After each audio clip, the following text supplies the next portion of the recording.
We're getting into some DeAndre Swift. You guys, first amongst running backs in targets with 52, first amongst running backs with receptions, 42, and first among running backs in receiving yards with 391. You guys, these numbers put him on pace for 949 receiving yards off 102 receptions. I mean, he's on pace to be elite, and I don't think people realize that here. But you guys, your thoughts on DeAndre Swift? How do we get this man to elite status, Jeff? Well, it's hard to say to get him to elite status. Like Alvin Kamara, for example, his production or his carry load is significantly bigger than DeAndre Swift's. Obviously, you share the backfield with Jamal Williams. If DeAndre Swift had his own backfield, let's say, it doesn't have to be for the Lions, anywhere else, or let's just say Jamal was not here.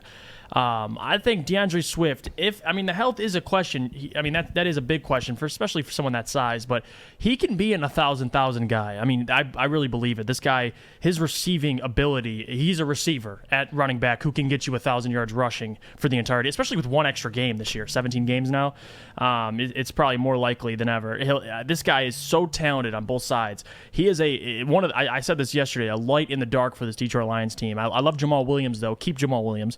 But DeAndre Swift, he gives you so many things offensively that, without having a number one wide receiver helps. And if you do get a number one wide receiver, DeAndre Swift's going to help, lift pressure off him. He's going to help the quarterback, if it's Jared Goff, whoever it is, if it's a young quarterback. But I just love DeAndre Swift, man. The minute they took him in the draft. Give him credit. What? You got to give DeAndre Swift credit. To come back from last year, dealing with the nagging injuries he had, he's having a very good season. He has the strongest Achilles, the strongest ACLs I've seen in a long time. Kid doesn't get hurt. Nothing significant. I love it. And I'm going against him this week, so we'll see how that works out. Look, DeAndre Swift is what you thought he would be. Honestly, taking him in the second round, that's what you envisioned for DeAndre Swift. And he's turned into this PPR machine. Yes, you can get excited about his fantasy production, but he's a difference maker on the field. He is the only person capable on the roster of hitting the big home run play. And you need one of those guys. On every team, you need one of those guys. And DeAndre Swift is that guy. And if you have Jamal Williams or Jefferson behind him, it doesn't matter. But you have to surround him with better supporting cast. And that includes the quarterback. Of course it includes the wide receivers. But hey, you've got something there. You've got the tight end. Figure out your skill position and figure out your quarterback, Jeff. Yeah, that's what they have to do. They have a lot of holes to fill in the team, and it definitely will alleviate the pressure off DeAndre Swift. So that's the goal. You get an offensive line like what this. What are you paying him when his contract expires?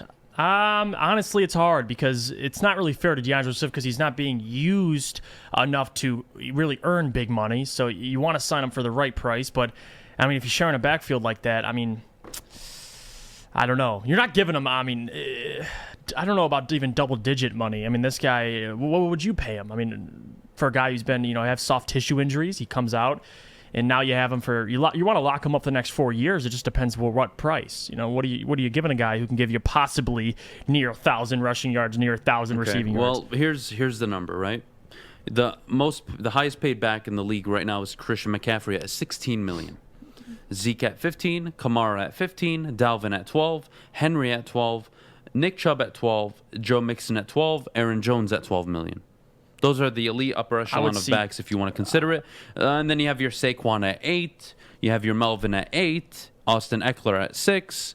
But now you're talking, you're looking at 9 to 12 million realistically for DeAndre Swift. Yep. And I think you have to pay him. I think he's that good. But what you don't want to do is pay him 15, 20 million.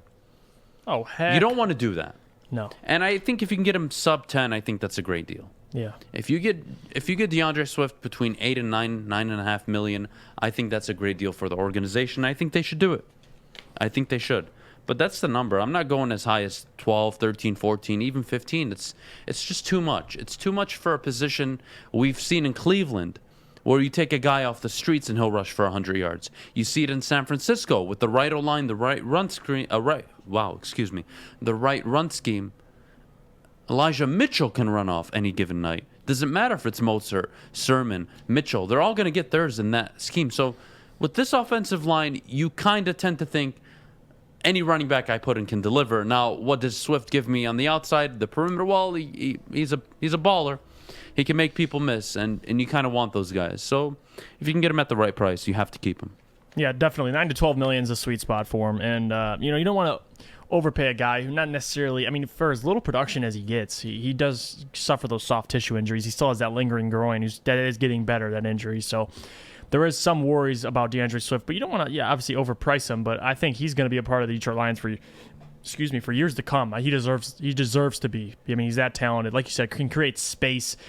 I like to say the phrase, can make chicken soup out of chicken, the guy can just create things out of absolutely nothing. So I love DeAndre Swift. I've been saying it for pretty much this whole entire season. We've had little arguments about, I still believe DeAndre Swift should be the primary back in the backfield. I love Jamal Williams, and I get the whole split thing, but it should be more like with Green Bay. Green Bay had Aaron Jones as their 1A back, and they had Jamal Williams as their 1B, maybe 1B and a half. We'll give them maybe 4 to 8 carries a game, but it should be the DeAndre Swift show. It definitely should be, but it just depends if he can handle it, if his body can handle it. So we'll see.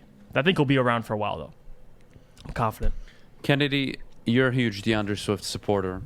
I am. I just gave you the list of realistically what you're going to have to pay to keep him. What's your number, and how willing should the Lions be in negotiating with DeAndre Swift? I think they need to keep him. Personally, for sure, but they have to keep it. If you're paying him 13, 14 million a year, are you going to reconsider? Listen, at the end of the day, DeAndre Swift, he's 22 years old.